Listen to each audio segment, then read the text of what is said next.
DNN TV Telugu news channel కి స్వాగతం।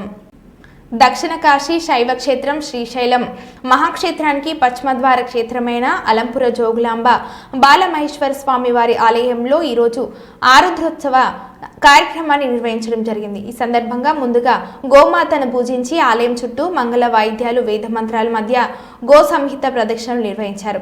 ఆపై ఆలయంలోని ముఖ మండపంలో గణపతి పూజలు అభిషేకాలు చేశారు।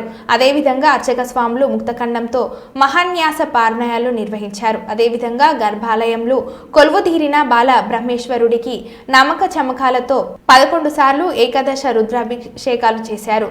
అన్నసూక్త పారాయణతో అన్నాభిషేకాన్ని నిర్వహించారు। షడ్రోపితమైన నైవేద్యాలు చేసి దశవిధ నీరాజనలు సమర్పణ చేశారు।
पुष्पं वेदान्